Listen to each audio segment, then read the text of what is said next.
L'Angola et le Sénégal sont des pays stables, dotés d'une solide assise politique, ce qui favorise un environnement propice aux affaires et l'émergence de collaborations économiques durables.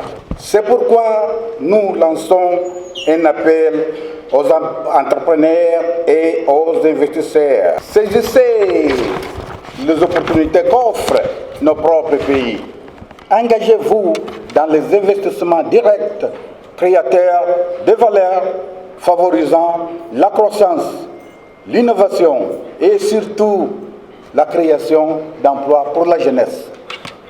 Le secteur privé a un rôle crucial à jouer dans cette mission. La coopération entre entreprises angolaises et sénégalaises doit être un moyen efficace pour atteindre cet objectif. Aujourd'hui, les relations d'amitié et de coopération entre le Sénégal et l'Angola sont entrées dans une nouvelle phase, dans une nouvelle ère, très prometteuse d'ailleurs. À la faveur d'une grande impulsion diplomatique de leurs excellences, les présidents Bassirou Diomaye Diakhar Faye et João Lourenço.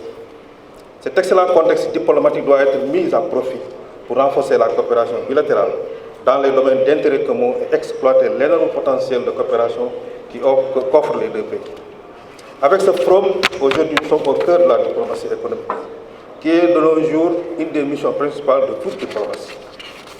C'est dire aussi que le secteur privé est au cœur de la diplomatie aujourd'hui.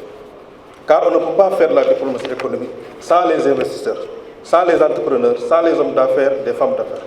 Par ailleurs, le Sénégal et l'Angola présentent un certain nombre de convergences qui devraient faciliter les affaires. En effet, ils ont pratiquement les mêmes atouts et caractéristiques de stabilité politique, de stabilité en termes de paix, de sécurité juridique, sans oublier leur ambitieuse politique d'incitation à l'investissement privé et leur position géographique stratégique. À cela s'ajoutent bien sûr les énormes opportunités qu'offre aujourd'hui la ZLECAf, la zone de libre-échange continentale africaine, qui ambitionne avec l'ouverture du marché africain de développer le commerce et les affaires intra-africaines. L'Afrique regorge de pratiquement toutes les matières premières qui sont convoitées, mais ne développe pas, même pas 10% de ses ressources. C'est une coopération féconde entre nos deux pays, et plus particulièrement entre les opérateurs économiques qui pourra changer la donne. Notre responsabilité en tant qu'opérateur économique africain est énorme. Parce qu'il faut le dire, c'est nous qui devons sortir nos pays de la pauvreté. Je puis vous dire que le Club des investisseurs, en tout cas, la CNES, dont je vois le président, le CNP qui est représenté, nous tous ensemble, main dans la main avec nos frères de l'Angola, nous allons jouer notre partition. Le Sénégal exprime sa fierté d'accueillir cette rencontre qui constitue sans doute un embryon dans la perspective de la ZLECAf. Comme vous le savez aujourd'hui, le Sénégal et l'Angola ont des échanges commerciaux qui s'élèvent à peu près 20 millions de dollars.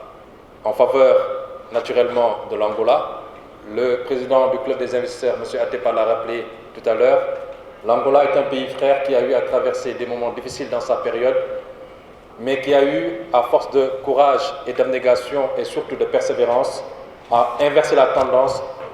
Le Sénégal est une terre d'investissement, est une terre aujourd'hui de victoire. Et c'est pour ça que nos deux pays aujourd'hui, de par leur profil économique, ont beaucoup à donner et à recevoir de nouvelles opportunités et complémentarités devant être au cœur de nos travaux. Nous avons le devoir de croiser nos expériences, d'unir nos secteurs privés pour donner corps à l'ambition d'une nouvelle Afrique tournée vers la prospérité partagée.